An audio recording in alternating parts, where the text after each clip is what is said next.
छुआछूत को लेकर अक्सर बहस होती है। कोई कहता है कि ये गुजरे जमाने की बात हो गई है, कोई कहता है कि ये अभी भी हमारे समाज का नासूर है। लेकिन वो लोग क्या कहते हैं जो रोज इसका सामना करते हैं? महाराष्ट्र के जलगांव चलते हैं। 2 दलितों को गांव के दबंग इसलिए पीट देते हैं क्योंकि वो उनके खेत में बने कुएं पर नहाने चले गए थे।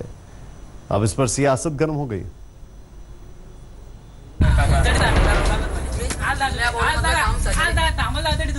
आप परेशान हो सकते हैं इस तस्वीर पर, इस तस्वीर से उठी आवाज पर, लेकिन ठहरिए और अपना सामना कीजिए। पूछिए कि क्या वाकई कोई इंसान इस तस्वीर के पक्ष में खड़ा हो सकता है?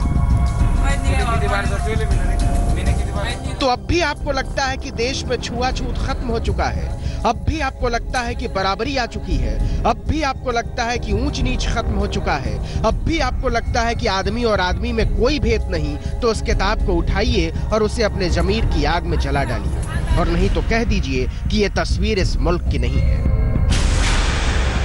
ये दोनों लोग दलित हैं। जीव विज्ञान ऐसा कुछ नहीं कहता, लेकिन भारत का समाज विज्ञान कहता है कि इनके छूने से पानी अपवित्र हो जाता है, मिट्टी अपवित्र हो जाती है, खाना अपवित्र हो जाता है, कपड़ा अपवित्र हो जाता है। ये जो बीजेपी आरएसएस की सरकार जो है वो खुद ही भेदभाव मानती है। ऊपर से कितना भी नाटक करे कि हम भेदभाव नहीं मानते, लेकिन उनका भेदभाव का रिश्ता चल रहा है, उसको बढ़ावा दे रहे हैं। आप यकीन नहीं करेंगे, लेकिन सच यही है कि रविवार को इन 2 दलितों को कुछ दबंगों ने सिर्फ इसलिए लहूलुहान कर दिया कि वह उनके खेत में बने कुएं के पानी से नहाने चले गए, और दलित अगड़ों का पानी छू दें तो वो संविधान को रौंद डाल दें। महाराष्ट्र के जलगांव के जामनेर की ये तस्वीर वायरल हो गई, और आप जानते हैं कि दलित इस समय सियासत में कितने महत्वपूर्ण हो गए हैं। बात बात में नेता बाबा अंबेडकर का नाम लेते हैं, लेकिन हालात नहीं बदलते। राहुल गांधी ने इस स्थिति पर हमला बोला।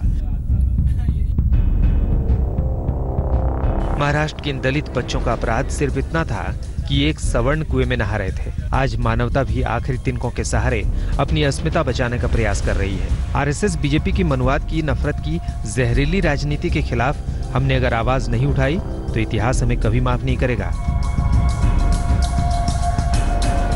राहुल के बीच में आते ही कांग्रेस सक्रिय हो गई। मुद्दा ऐसा है कि हुकूमत को परेशान होते देर नहीं लगेगी, इसलिए पार्टी फडणवीस सरकार को घेरने की तैयारी में है। बीजेपी की मनुवाद विचारधारा इसके लिए जिम्मेदार है। दलित, आदिवासी, अल्पसंख्यकों पर अत्याचार के शिकार हो रहे हैं। दलितों पर बड़े पैमाने पर अन्याय हो रहा है। आपको याद होगा, जलगांव से पहले गुजरात के मेहसाणा से दलितों को बेरहमी से पीटने का वीडियो वायरल हुआ था। उत्तर प्रदेश में दलितों को निशाना बनाया जा रहा है। बिहार में दलित अपने हाल पर रो रहे हैं। हालत ये है कि ऐसा लगता है जैसे दलित अपने ही देश में देश निकाला झेल रहे हैं। तो मोदी जी ने उना के वक्त जो कहा था कि मारना है तो मुझे मारो, मेरे दलित भाइयों को मत मारो, वो अभी कहाँ है? भाजपा के सारे नेता और मंत्री कहाँ पर है? मोदी जी की गोद में बैठे हैं क्या? गोदी गोदी खेल रहे क्या मोदी जी के साथ? क्या कर रही है यहाँ की सरकारें?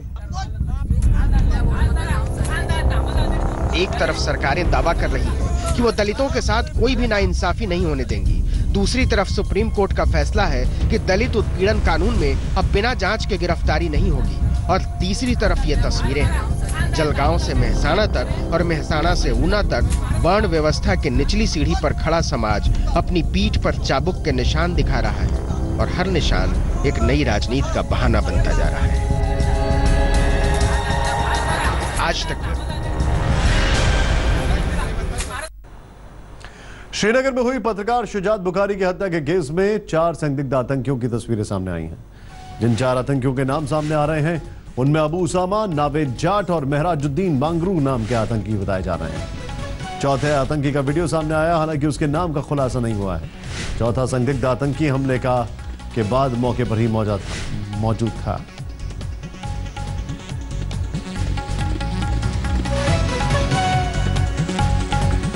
ये चौथा संदिग्ध कौन है? बड़ा सवाल यह है। जो गाड़ी से निकाल रहा है, सब कुछ कर रहा है, वहां पर मौजूद है, ये सुनिश्चित करने आया है कि सब वहां पर जैसा प्लान था क्या वैसा प्लान हुआ कि नहीं।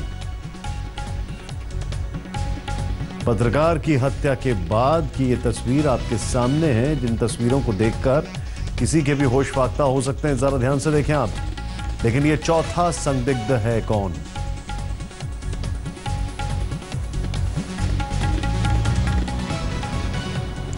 कश्मीर के पत्रकार शुजात बुखारी को बारामूला में सुपुर्द खाक कर दिया गया। आज उनके जनाजे में लोगों की भारी भीड़ थी।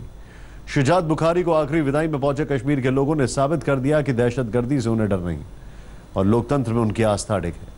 आप भी देखिए बारामूला से आई इन तस्वीरों को और देखिए कि कैसे कुछ मौतें जिंदगी का फलसफा लिख जाती हैं।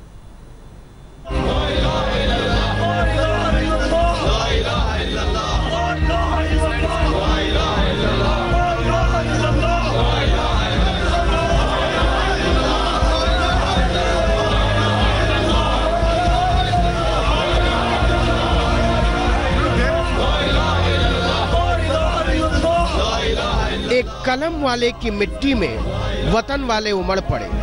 सियाही ने सलामी दी, अल्फाज ने इस्तकबाल किया और आसमान ने चूम लिया औलाद का माथा। ये कश्मीर का लाल था, वाकई कमाल था।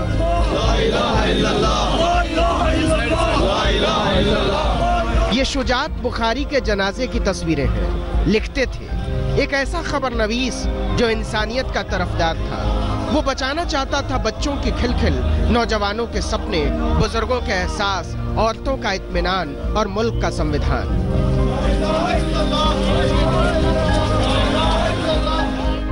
आपके जिस्म का, आपके रूह का, आपके काम का साथी रहा है, उसके बारे में ये कहना कि अब वो हमारे पास नहीं है, ये बहुत बड़ी बात होती है। लेकिन ये शख्स सहाफ़ी तो बहुत बड़ा था ही, उसमें कोई शक नहीं है। लेकिन मेरे ख्याल में एक बहुत बड़ा इंसान बहुत बड़ी चीज़ होती है। ये जनाजे को निकला जत्था नहीं है जो देने आया है कंधा कलम की रहबरी को।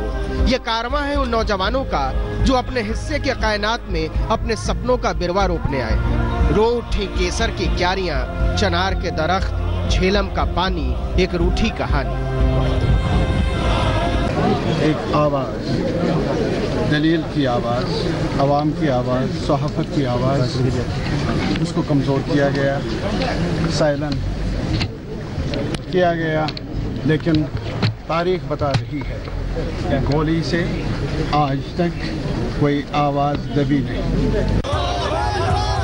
ये तादाद बता रही है कि शुजात बुखारी को मौत के घाट उतार कर दहशत कायम करने वाले औंधे मुँह गिरे। कश्मीरियों ने दिखा दिया है कि बेबाक अपनी बात कहने वाले शुजात बुखारी से उन्हें कितनी मोहब्बत है। और ये भी दिखा दिया है कि शुजात जिस जमहूरियत की चौथी मीनार के माजी थे, उससे वादिये कश्मीर को कितनी मोहब्बत है। मोटरसाइकिल से आए 3 नकाबपोशों ने राइजिंग कश्मीर के संपादक शुजात बुखारी को गुरुवार की शाम गोलियों से छलनी कर दिया था। उस वक्त वो एक इफ्तार के लिए अपने दफ्तर से निकल रहे थे। शुजात जमाने से आतंकियों के निशाने पर थे। 1996 में उन्हें आतंकियों ने पहली बार अगवा किया था। 2006 में उन्हें दूसरी बार अगवा किया गया। दोनों दफा वो बच निकले, लेकिन तीसरी साजिश मौत का पैगाम लेकर आई। इस पैगाम पर कश्मीर की सबसे बड़ी वजीर का बुक्का बच्चों की तरफ फूट गया। तो शॉकिंग है, इससे ज्यादा क्या कह सकती हूँ मैं।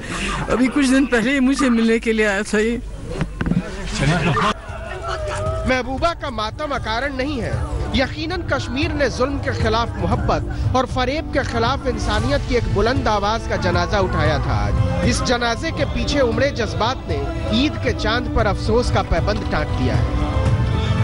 उनकी जो प्रेस, जो उनका सिक्योरिटी थ्रेट था, उसके हिसाब से सिक्योरिटी होती तो शायद बच भी जाते। बहुत कम सिक्योरिटी थी, न होने के बराबर। ये फिक्र बेजा नहीं है। इसकी वजह है आखिर शुजात के बड़े भाई बशारत बुखारी महबूबा सरकार में मंत्री हैं। शुजात बुखारी की जान को हमेशा खतरा रहा है। फिर उनकी हिफाजत के नाम पर ऐसी खानापूर्ति क्यों की गई?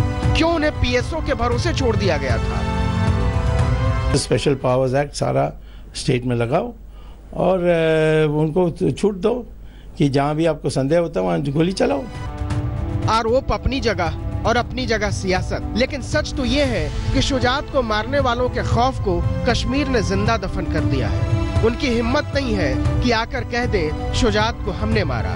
आलम यह है कि लश्कर को बयान जारी करना पड़ा, हमने नहीं मारा है शुजात को। फिर शुजात को मारा किसने? पुलिस की तहकीकात जारी है, लेकिन दर्द के इस सोख्ते पर छपी लिखावट बहुत साफ नजर आती है। दहशतगर्द हर उस चौखट पर हमला करेंगे जहां से जमहूरियत को रोशनी मिलती है। शुजाउल हक, श्रीनगर, आज तक। और हमें लगता था कश्मीर और बांग्लादेश में फर्क है। कलम के ऊपर बांग्लादेश में भी बहुत वार हुए हैं। कश्मीर के पत्रकार शुजात बुखारी को बारामूला में आज सुपुर्द खाक कर दिया गया। उनके जनाजे में लोगों की भारी भीड़ थी। आखिरी विदाई में पहुंचे लोगों ने साबित कर दिया कि वो दहशतगर्दी से डरते नहीं हैं। इस सब के बीच आखिर क्यों मार डाला गया शुजात बुखारी को? जम्मू कश्मीर का बच्चा बच्चा ये सवाल पूछ रहा है। सोचिए कि जिस कश्मीर में हत्याओं पर आतंकी संगठनों ने जिम्मेदारी लेने की होड़ लग जाती है, उसी कश्मीर में उन्हें कहना पड़ रहा है कि ये हमारा काम नहीं है। तो क्या शुजात किसी बड़ी साजिश का शिकार हुए? जांच जारी है और लोग इंतजार में, लेकिन कश्मीर की ईद सिसक पड़ी।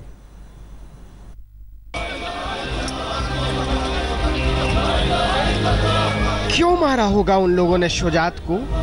क्या बैर हो सकता था किसी का एक कलम वाले से?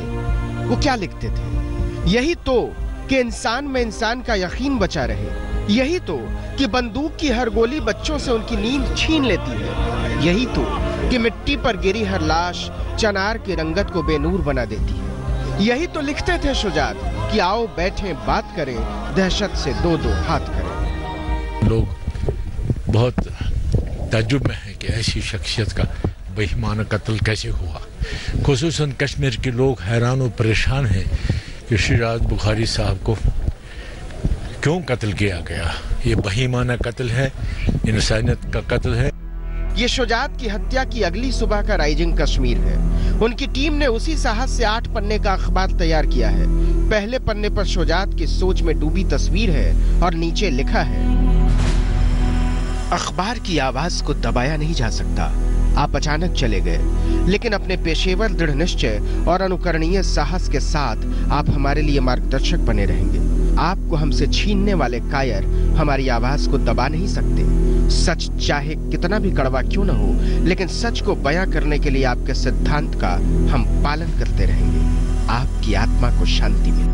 शुजात बुखारी एक लीडिंग कश्मीरी जर्नलिस्ट जिन पे कल शाम को हमला हुआ, और इस खबर को किस तरीके से आज कश्मीर की मीडिया ने उठाया है उसको दिखाते हुए आपको यहाँ ले आए हैं।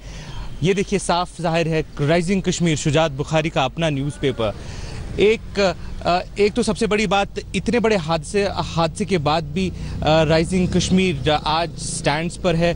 और ये देखिए किस तरीके से है। शुजात बुखारी का फ़ोटो पूरे न्यूज़पेपर पे है और इनके कॉलीग्स ने साफ साफ एक मैसेज देते हुए कहा है कि वो शुजात बुखारी की तरह ही काम करेंगे।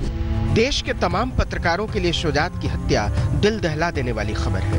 हिंदुस्तान ने एक साहसी संपादक खो दिया है। वो कश्मीर के नई उम्र के तमाम सहाफियों के लिए पत्रकारिता के स्कूल थे। जम्मू कश्मीर के दूर दराज के इलाकों पर उनकी बारीक नजर रहती थी। कश्मीरी होने के बावजूद उनके लेखन में जो संतुलन था, उससे किसी को भी रश्क हो सकता था।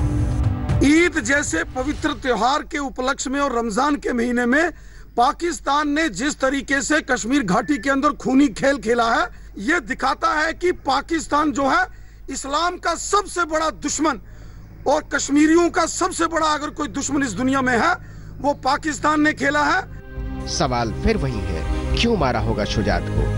शुजात उस जमाने के पत्रकार थे जब मोबाइल फोन और इंटरनेट कुछ नहीं था। नोटबुक और कलम ही पत्रकारों के औजार हुआ करते थे। तब नोट्स लेने का चलन था। शुजात इसमें माहिर थे।